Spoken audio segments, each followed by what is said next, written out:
कर्ण दुर्योधन की मित्रता की महान कथा। True friendship story of Karna and Duryodhana. Radhe Radhe, जय श्री कृष्णा। स्वागत है आप सभी का हमारे YouTube चैनल व्रत पूजा त्योहार उपाय। आज हम कर्ण और दुर्योधन की महान मित्रता के बारे में रहस्यमयी बातें जानेंगे। कैसे कर्ण और दुर्योधन की मित्रता हुई, एक दिलचस्प कहानी सुनेंगे कर्ण और दुर्योधन की सच्ची मित्रता पर। चलिए सुनते हैं कर्ण और दुर्योधन की महान मित्रता की कथा। लेकिन उससे पहले वीडियो को लाइक कर दें, चैनल को सब्सक्राइब कर लें और बेल आइकन को दबाना ना भूलें, जिससे आने वाली सभी वीडियो समय पर आप तक पहुंचती रहें। कर्ण और दुर्योधन की मित्रता का उल्लेख महाभारत में मिलता है। कर्ण दुर्योधन के आश्रम में रहता था। गुरु द्रोणाचार्य ने अपने शिष्यों की शिक्षा पूर्ण होने पर हस्तिनापुर में एक रंगभूमि का आयोजन करवाया। रंगभूमि में अर्जुन विशेष धनुर्विद्या युक्त शिष्य प्रमाणित हुए। तभी कर्ण रणभूमि में आया और अर्जुन द्वारा किए गए कर्तव्यों को पार करके उसे द्वंद्व युद्ध के लिए ललकारा।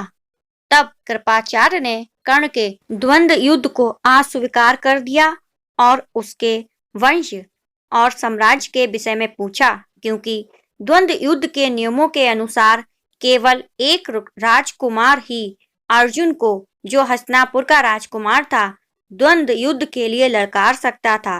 तब कौरवों में सबसे श्रेष्ठ दुर्योधन ने कर्ण को अंगराज घोषित किया, जिससे वह अर्जुन से द्वंद्व युद्ध के योग्य हो जाए। तब कर्ण ने दुर्योधन से पूछा कि वह उससे इसके बदले में क्या चाहता है। तब दुर्योधन ने कहा कि वह केवल यही चाहता है कि कर्ण उसका सच्चा मित्र बन जाए। इस घटना के बाद महाभारत के कुछ मुख्य संबंध स्थापित हुए, जैसे दुर्योधन और कर्ण के बीच सुदृढ़ मित्रता स्थापित हुई। कर्ण और अर्जुन के बीच तीव्र प्रतिद्वंद्विता और पांडवों तथा कर्ण के बीच मनमुटाव पैदा हुआ। कर्ण दुर्योधन का एक निष्ठावान और सच्चा मित्र था। यद्यपि वह बाद में दुर्योधन को प्रसन्न करने के लिए दूतक्रीड़ा में भी उसने भागीदारी की, किंतु वह आरंभ से ही इसके विरुद्ध था। फिर भी दुर्योधन के हर काम में शामिल हुआ। कर्ण शकुनी को पसंद नहीं करता था और सदैव दुर्योधन को यही परामर्श देता था कि वह अपने शत्रुओं को परास्त करने के लिए अपने युद्ध कौशल और बाहुबल का प्रयोग करे, ना कि कुटिल चालों का।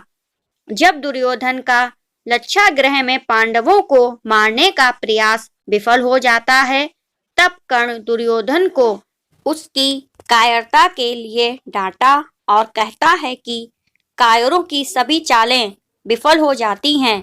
वह अपने मित्र दुर्योधन को समझाता है कि उसे एक योद्धा के समान कार्य करना चाहिए और उसे जो कुछ भी प्राप्त करना है उसे अपनी वीरता द्वारा प्राप्त करे। चित्रांगद की राजकुमारी से विवाह करने में भी कर्ण ने दुर्योधन की सहायता की थी। राजकुमारी ने स्वयंवर में दुर्योधन को अस्वीकार कर दिया था और तब दुर्योधन उसे बलपूर्वक उठा ले गया।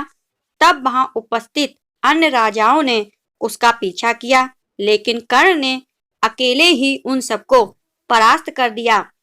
परास्त राजाओं में जरासंध, शिशुपाल, दंतवक्र, साल्व और रुक्मी इत्यादि राजा थे। कर्ण की प्रशंसा स्वरूप जरासंध ने कर्ण को मगध का एक भाग दे दिया था। भीम ने बाद में श्री कृष्ण की सहायता से जरासंध को परास्त किया, लेकिन उससे बहुत पहले ही कर्ण ने उसे अकेले परास्त किया था। कर्ण ही ने जरासंध की इस दुर्बलता को उजागर किया था कि उसकी मृत्यु केवल उसके धड़ को पैरों से चीरकर 2 टुकड़ों में बांटकर ही की जा सकती है।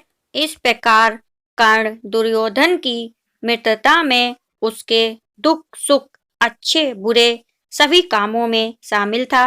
एक सच्चे मित्र की यही पहचान होती है कि वह अपने दोस्त का हर स्थिति में साथ दे, लेकिन क्या सही है और क्या गलत है इसकी भी चेतावनी दोस्त को देते रहना चाहिए। जैसे कर्ण दुर्योधन को समझाता रहा, लेकिन दुर्योधन की समझ में नहीं आया।